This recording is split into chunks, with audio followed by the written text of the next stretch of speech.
प्रिय विद्यार्थियों, नमस्कार। आज हम पाठ नंबर 14 हिंदी में उज्जवल भविष्य की संभावनाएं इस पाठ को पढ़ेंगे, जिसके लेखक हैं दामोदर खड़से। इस पाठ में लेखक ने हिंदी के महत्व की ओर हमारा ध्यान दिलाया है। इस पाठ को भाषण के रूप में संकलित किया गया है। भाषण के रूप में इस पाठ को प्रस्तुत किया गया है।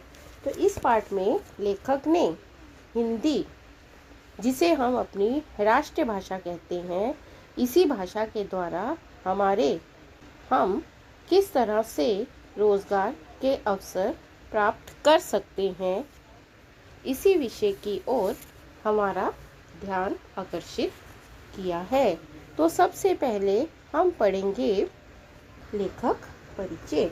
दामोदर खड़से जी का जन्म 11 नवंबर 1948 को जिला कोरिया, छत्तीसगढ़ में हुआ। आपकी प्रारंभिक शिक्षा रामपुर में तथा स्नातक तथा स्नातकोत्तर शिक्षा नागपुर विश्वविद्यालय में हुई। स्नातक बीए, स्नातकोत्तर एमए की डिग्री को कहते हैं। आप 30 वर्ष तक बैंक में सहायक महाप्रबंधक के रूप में कार्यरत रहे। आप कवि, कथाकार तथा अनुवादक के रूप में हिंदी साहित्यकार काश पर छाए हुए हैं। आपको राष्ट्रीय स्तर के अनेक पुरस्कारों से सम्मानित किया गया। भटकते कोलंबस, पार्टनर, गौरैया को तो गुस्सा नहीं आता, कहानी संग्रह, काला सूरज, भगदड़, बादल राग, सन्नाटे में रोशनी, नदी, कभी नहीं सूखती आदि कविता संग्रह, मराठी से 21 कृतियों का हिंदी में अनुवाद किया है। भाषण जनमानस को अपने विचारों से अवगत होता है, परिचित कराने का सबसे सशक्त माध्यम है भाषण। भाषण करना यह एक कला है। इस कला का उद्देश्य श्रोता होता है सुनने वालों को अपने विचारों से प्रभावित करना होता है। स्वामी विवेकानंद, सुभाष चंद्र बोस, जवाहरलाल नेहरू, सरोजिनी नायडू, सरदार पटेल आदि महापुरुषों के भाषण विश्व में प्रसिद्ध हैं। पाठ परिचय। प्रस्तुत पाठ में भाषण का संकलित अंश दिया गया है। हिंदी के माध्यम से रोजगार की बढ़ती संभावनाओं से संबंधित विचार प्रस्तुत करना लेखक के भाषण का मुख्य उद्देश्य है। लेखक के अनुसार आज कई क्षेत्रों में हिंदी के आधार पर रोजगार के अवसर उपलब्ध हैं। आवश्यकता है अपना क्षेत्र चयन करना। चयन होता है चुनना। देश विदेश में हिंदी भाषा के बढ़ते महत्व को वक्ता ने सहज, स्वाभाविक तथा जानकारी ढंग से विद्यार्थियों के सम्मुख प्रस्तुत किया है। तो ये मैंने आपको पहले भी बताया था कि इस भाषण से हिंदी के माध्यम से अलग अलग क्षेत्रों में विविध प्रकार के रोजगार को प्राप्त करने की संभावनाएं बताई गई हैं। हिंदी भाषा का महत्व बढ़ाना यह इस पाठ का मुख्य उद्देश्य है। लेखक का कहना है कि हिंदी भाषा के अध्ययन से छात्रों को भविष्य में अनेक क्षेत्रों में रोजगार के अवसर उपलब्ध हो सकते हैं। तो अब हम पढ़ेंगे अपना पाठ। मित्रों, आज मैं आप सभी को इस बात से अवगत होता है परिचित कराना चाहता हूँ कि हिंदी सीखकर तथा हिंदी का अध्ययन कर आप अपने भविष्य को कैसे उज्जवल बना सकते हैं। आप जानते ही हैं कि विश्व स्तर पर हिंदी का अपना एक महत्वपूर्ण स्थान है। हिंदी में निपुणता प्राप्त व्यक्ति न केवल रचनात्मक रूप से बल्कि व्यावसायिक रूप से भी सफल हो सकता है। व्यावसायिक होता है व्यवसाय के रूप में। तो यहाँ पर इस पहले परिच्छेद में भाषण के द्वारा लेखक ने सभी को इस बात से अवगत करवाया है कि हिंदी में निपुणता प्राप्त करना न केवल रचनात्मक रूप से बल्कि व्यवसाय के रूप में भी हम इसमें पूर्ण रूप से सफल हो सकते हैं। आप में से अनेक विद्यार्थियों के मन में इस बात को लेकर प्रश्न होंगे कि क्या हिंदी को करियर के रूप में हम अपना सकते हैं। यदि हिंदी में निपुणता होता है प्रवीणता प्राप्त कर या विशेष अध्ययन कर हम किन क्षेत्रों में रोजगार पा सकते हैं। मैं आपको बताना चाहता हूँ कि हिंदी अनेक संभावनाएं लिए हुए है। तो यहाँ पर लेखक ने विद्यार्थियों को ये बात स्पष्ट कर दी है कि हिंदी जो है वो अनेक संभावनाएं, कि हिंदी से हमें रोजगार के बहुत से अवसर प्राप्त होने की संभावना है। हिंदी ने जन भाषा, संपर्क भाषा, विज्ञापन भाषा, मीडिया भाषा जैसे अनेक रूपों को अपने भीतर संजोया है। तो हिंदी ने इन सभी जन भाषा, संपर्क भाषा, मीडिया भाषा जैसे अनेक रूपों को अपने अंदर समाया हुआ है। हिंदी का ज्ञान हिंदी की विशेषज्ञता का एक विशाल जगत से हमारा परिचय कराती है। हिंदी में रोजगार है और रोजगार के लिए हिंदी। अब मैं आपको बताना चाहता हूँ कि किस तरह से हिंदी में रोजगार के विपुल अवसर उपलब्ध हैं। बहुत से अवसर जो हैं वो हिंदी के माध्यम से हम प्राप्त कर सकते हैं और कहाँ आप हिंदी भाषा के ज्ञान के आधार पर अपना करियर बना सकते हैं। यह तो आप सबको ज्ञात है कि दुनिया के वैश्वीकरण के दौर में प्रवेश कर लिया है। वैश्वीकरण का अर्थ होता है दुनिया के सभी देश एक दूसरे से राजनीतिक, सांस्कृतिक रूप से क्या रखते हैं, संबंध जो है वो बनाए रहते हैं। उसे नाम दिया जाता है वैश्वीकरण। बाजार और व्यवसाय ने देश की सीमाएं लांघ दी हैं। अगर कोई देश एक दूसरे में व्यापार करना चाहता है तो उसे देश की स्थानीय भाषा से अवगत होना पड़ता है। तो यहाँ ये बात स्पष्ट की गई है कि आज भारत जो है वो देश विदेशों में अपनी राजनीतिक, सांस्कृतिक के दौर में क्या हो चुका है, पूरी तरह से प्रवेश कर चुका है। तो इसी आधार पर अगर हमें अपने व्यापार को दूसरे देशों में बढ़ाना है तो उस देश की हमें स्थानीय भाषा से क्या होना पड़ता है, परिचित होना पड़ता है। भारत भी बहुराष्ट्रीय कंपनियां अपने उत्पाद बेचने के लिए हिंदी और आवश्यकता पड़ने पर क्षेत्रीय भाषाओं का उपयोग कर अपना व्यवसाय बढ़ा रही है। तो भारत की सरकार जो है वो बहुराष्ट्रीय कंपनियां, बहुत सी राष्ट्रीय कंपनियां जो है वो अपना उत्पादन बढ़ाने के लिए क्या कर रही है, क्षेत्रीय भाषाओं का उपयोग कर और हिंदी भाषा का उपयोग करके अपना व्यवसाय बढ़ाती जा रही है। भारत संघ की राजभाषा होने के कारण मंत्रालयों, संसद तथा सरकारी कार्यालयों में हिंदी में कामकाज करने को अपेक्षित स्तर तक पहुंचाने के लिए प्रयास किए जा रहे हैं। ये तो आप सभी जानते हैं कि हिंदी हमारी राष्ट्रीय भाषा होने के कारण आज हमारी सरकार जो है वो सभी कार्यालयों में हिंदी भाषा के कामकाज को अधिक से अधिक महत्व देने का प्रयास कर रही है। इसके अंतर्गत हिंदी में प्राप्त पत्रों के उत्तर हिंदी में देना अनिवार्य हुआ है तथा केंद्रीय सरकार और नियंत्रणाधीन सभी कार्यालयों के लिए हिंदी पत्राचार पर निर्धारित लक्ष्य दिया गया।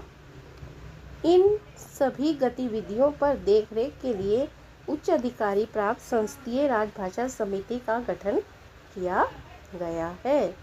इस तरह हिंदी के अधिकाधिक प्रयोग की अपेक्षा की गई है। इसके लिए समुचित कर्मचारियों की आवश्यकता को महसूस किया गया है। जब अधिक से अधिक काम हिंदी भाषा में किया जाएगा तो ये बात निश्चित है कि इसके लिए हमें उन कर्मचारियों की आवश्यकता महसूस होगी जिन्हें अधिक से अधिक हमारी राजभाषा हिंदी का ज्ञान है। केंद्र सरकार के कार्यालयों में अनुवाद और मूल पत्राचार सहित तथा अन्य कई क्षेत्रों में हिंदी के कार्यान्वयन के लिए कर्मचारियों की भर्ती आवश्यक हो गई है। अनुवादक के लिए, पत्राचार के लिए, ऐसे कार्यों के लिए किसकी आवश्यकता पड़ती है? हिंदी जो अधिक जानते हैं उनकी आवश्यकता महसूस हो रही है। अनुवादक, लिपिक, क्लर्क को कहते हैं, अधिकारी और वरिष्ठ अधिकारियों की नियुक्ति की जाने लगी है। इसमें विशेषज्ञों की मांग बढ़ने लगी है। विशेषज्ञ होते हैं जो एक्सपर्ट रहते हैं, जिन्हें इन चीज़ों का अधिक भाषा संबंधी अधिक ज्ञान रहता है। अंग्रेजी से हिंदी और हिंदी से अंग्रेजी अनुवादकों की मांग बढ़ती जा रही है। इसके लिए वरिष्ठ, कनिष्ठ, उच्च अधिकारी, उच्च और कनिष्ठ, सीनियर, जूनियर अनुवादक तथा लिपिक की आवश्यकता होती है। इसकी निगरानी के लिए राजभाषा अधिकारियों की नियुक्ति होती है। 100 से अधिक कर्मचारी संख्या वाले कार्यालयों में एक राजभाषा अधिकारी आवश्यकता अनुसार अन्य कर्मचारियों की भर्ती की अपेक्षा होने लगी है। तो यहाँ पर लेखक ने ये बात स्पष्ट कर दी है कि भारत संघ की राजभाषा होने के कारण मंत्रालय, संसद तथा सरकारी कार्यालयों में हिंदी पत्राचार का निर्धारित लक्ष्य दिया गया है। केंद्र सरकार के कार्यालयों में अनुवादक, लिपिक, अधिकारी, राजभाषा अधिकारी, निर्देशक जिसको डायरेक्टर कहते हैं, उप निर्देशक, डिप्टी डायरेक्टर जिसको नाम दिया जाता है, इन जैसे विविध प्रकार के रोजगार संभव है। सहायक, निदेशक, उप निदेशक, संयुक्त निदेशक जैसे पद हिंदी के क्षेत्र पर कार्य करने वाले अधिकारियों के सामने संभावना के रूप में उभरने लगे हैं। कार्यालयीन कामकाज में हिंदी का उपयोग को सुनिश्चित करने के लिए भारत सरकार के गृह मंत्रालय में राजभाषा विभाग का गठन किया गया है। प्रेरणा, प्रोत्साहन, निरीक्षण और निगरानी के लिए कर्मचारियों की नियुक्ति होने लगी है।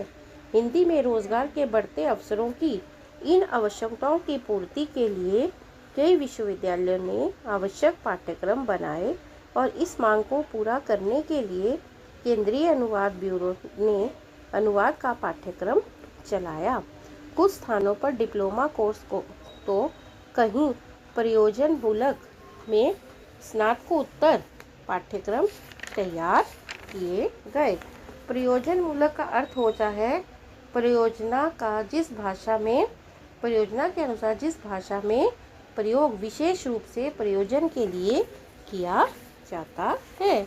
तो इस तरह से हिंदी की प्राकृतिक विज्ञापन के बहुत लाभदायक एवं महत्वपूर्ण विज्ञापन, तो इस तरह केंद्रीय अनुवाद ब्यूरो ने अनुवाद का पाठ्यक्रम चलाया है और कुछ डिप्लोमा कोर्स जो है स्नातकोत्तर पाठ्यक्रम में तैयार किए गए हैं। आज काम का प्रारंभ दिशा प्राप्त कर लेता है तो उससे विकास की संभावनाएं बढ़ जाती हैं। अब विज्ञापनों को ही देखिए, ये तो हिंदी का सराबोर है। हिंदी की प्राकृतिक विज्ञापन ने बहुत लाभदायी एवं महत्वपूर्ण है। इलेक्ट्रॉनिक और मुद्रित मीडिया में हिंदी विज्ञापनों की भरमार होती है। विभिन्न विज्ञापन हमें निरंतर लुभाते रहते हैं। इतना ही नहीं, हम उनको अपने जीवन के साथ भी जोड़ लेते हैं। सड़कों पर, दुकानों के बाहर, रेलवे स्टेशनों, वाहनों, सार्वजनिक स्थानों, विविध कार्यक्रमों, खेल आयोजनों आदि तमाम अवसरों पर विज्ञापन की आवश्यकता होती है। तो जहाँ जहाँ हमें विज्ञापन की आवश्यकता पड़ती है, वहाँ पर हिंदी भाषा का विज्ञापन के क्षेत्र में सबसे अधिक प्रयोग देखने को मिलता है। इन विज्ञापनों के कॉपीराइटर होते हैं। विज्ञापनों के क्या होते हैं? कॉपीराइटर होते हैं। आजकल प्रतिभावन हिंदी कॉपीराइटरों की बड़ी मांग है। हिंदी कॉपीराइटरों की मांग जो है वो क्या होती जा रही है? बढ़ती जा रही है। इस क्षेत्र में की तुलना में आर्थिक लाभ बहुत अधिक है। बुलंद भारत की बुलंद तस्वीर, ये दिल मांगे मोर, आम की आम गुठलियों के दाम, ये कहावत है जिसका अर्थ होता है दोनों लाभ ही लाभ होना। ठंडा मतलब जिंदगी के साथ भी, जिंदगी के बाद भी, आदि कुछ ऐसे विज्ञापन है। यहाँ पर ये सब विज्ञापनों के उदाहरण जो है वो दिए गए हैं, जिनके बनाने वालों को लाखों में भुगतान किया गया है। आप में अगर प्रतिभा है तो आप इस क्षेत्र में अच्छा करियर बना सकते हैं। विज्ञापन के क्षेत्र में अगर विद्यार्थियों को अधिक जानकारी है और हिंदी भाषा का अधिक ज्ञान है तो बहुत से विद्यार्थी इस प्रतिभा के क्षेत्र में आगे बढ़कर अपना रोजगार जो है वो प्राप्त कर सकते हैं। और यदि आपने उस उत्पाद से संबंधित सटीक बात का 1 या 2 लाइनों में कहने का कौशल प्राप्त किया है तो आप इस क्षेत्र में करोड़ों रुपए कमा सकते हैं। तो हिंदी का विज्ञापन के क्षेत्र में महत्वपूर्ण स्थान है। इस परिच्छेद में लेखक ने इसी बात को स्पष्ट किया है कि हिंदी को प्राकृतिक विज्ञापन के लिए बहुत लाभदायी एवं महत्वपूर्ण है। विज्ञापन के क्षेत्र में इलेक्ट्रॉनिक मुद्रित मीडिया में हिंदी विज्ञापनों की भरमार होती है। इस क्षेत्र में विज्ञापन लेखन, कॉपीराइटर, विज्ञापन का प्रसारण आदि रोजगार के अवसर जो है वो आसानी से प्राप्त किए जा सकते हैं और इसमें व्यक्ति बहुत सा पैसा जो है वो कमा सकता है। अब अगले परिच्छेद में हम बढ़ते हैं मनोरंजन के। इसके साथ ही मनोरंजन एक उद्योग के रूप में उभर कर आया है। टीवी ने असंख्य कलाकारों, संगीतकारों और गायकों के लिए यहाँ रोजगार का महाद्वार खोला है। दूरदर्शन टीवी के माध्यम से भी लोगों को बहुत से रोजगार के अवसर जो हैं वो प्राप्त हुए हैं। जो कलाकार हैं, संगीतकार हैं या गायक हैं, वो टीवी में के क्षेत्र में भी बहुत से रोजगार जो है वो प्राप्त कर सकते हैं। वहीं हिंदी के रचनाकारों में संवाद लेखकों, पटकथा और गीतकारों के लिए वरदान के रूप में अवसर उपलब्ध कराए हैं। कई प्रसिद्ध धारावाहिकों के अनुवाद में भी रोजगार की संभावनाएं हैं। कई चैनल अब बहुभाषी हो गए हैं। बहुभाषी होता है जिसमें बहुत सी भाषाएं हों। इन सब से अनुवादक की आवश्यकता होती है।